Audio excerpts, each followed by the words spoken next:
James Webb Space Telescope is an immensely powerful platform that's going to answer key questions about our universe and the presence of life within it. Yet, after over a decade of cost overruns, and a cost that's ballooned from $1 billion to over $9 billion, in today's video I'm going to address how NASA can learn from the mistakes of the James Webb program as it develops the next generation of bigger and better telescopes that are hopefully going to answer even more questions about our place in the universe.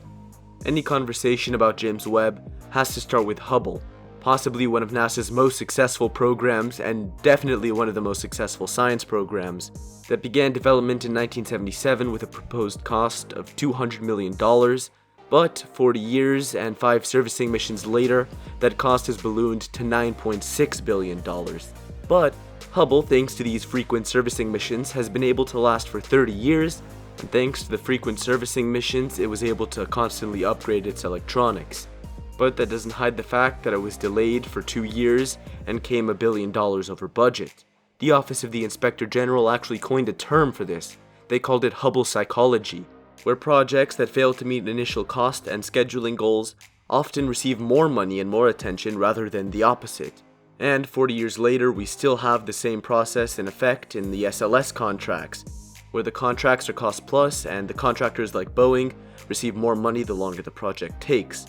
The 2018 OIG report also sees NASA's focus on achieving technical success over any and all cost barriers as another factor that leads to the often optimism that surrounds NASA projects.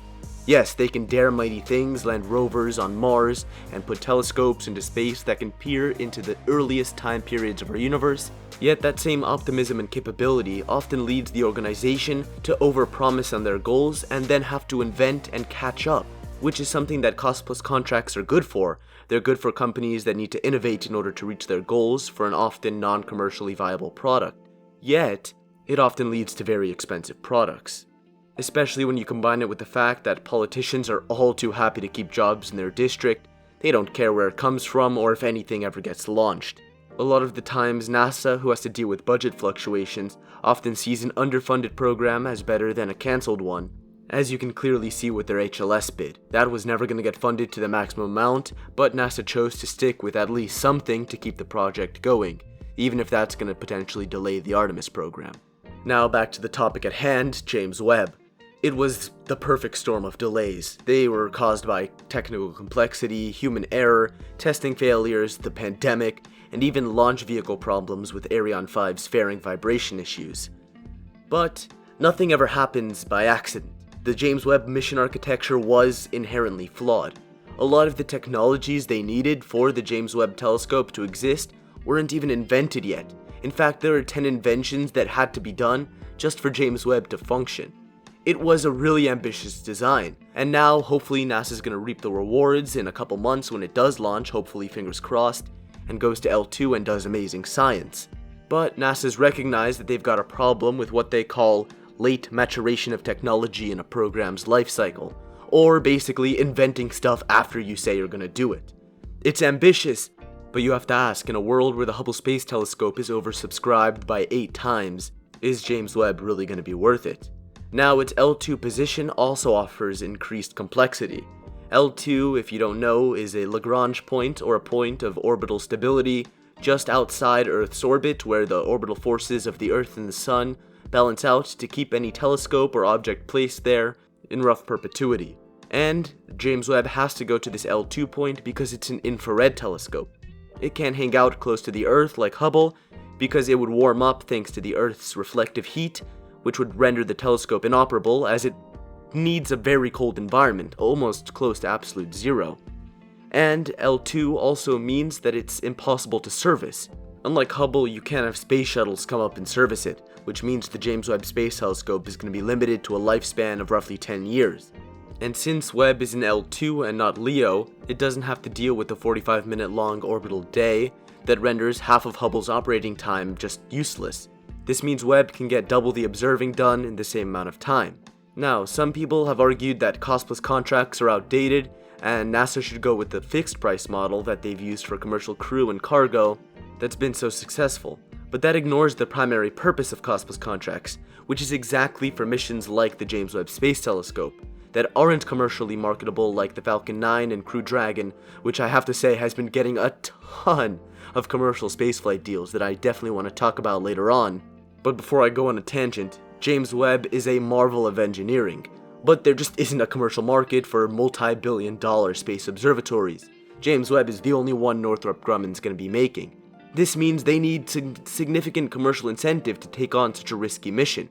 But this doesn't mean they should be guaranteed to make money.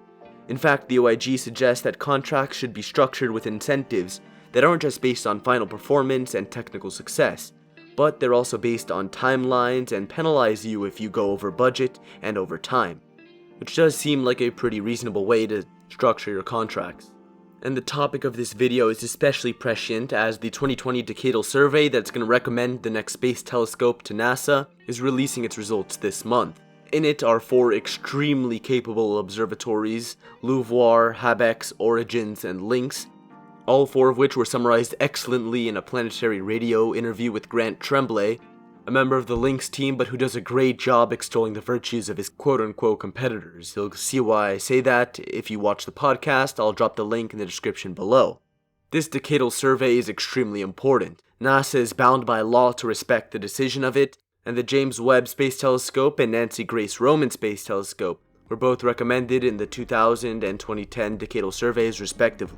But with human exploration under the Artemis program now taking center stage, and the bitter taste in their mouths left by the James Webb Space Telescope, the Space Telescope section of NASA has been facing increasing pressure to come out with cheaper options for space observatories. In fact, the National Academy of Sciences has actually requested that all the teams adhere to a $5 billion upper cap for their projects, and all teams have agreed except for LUVOIR, who's so ridiculously large that they say they're just not bound to it, because the entire point of the LUVOIR proposal is to be absurd.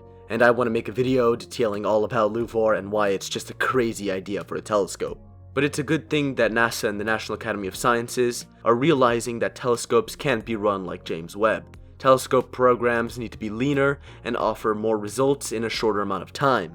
And this is important because space telescopes have a unique power to inspire the people. I mean, the Hubble Space Telescope has 4.1 million followers on Instagram and 7 million on Twitter. It's a hell of an outreach program, and it's great PR for NASA when they just release photo after photo of great science, but also great photos that people share and often become the public face of the space agency. And they've also got incredible science value. I mean, one of the goals of Hubble was to study the rate at which the universe was decelerating. Of course, it found out that the universe was actually accelerating. It also told us the age of the universe from 10 to 20 billion to 13.8 billion. It discovered 2 moons of Pluto.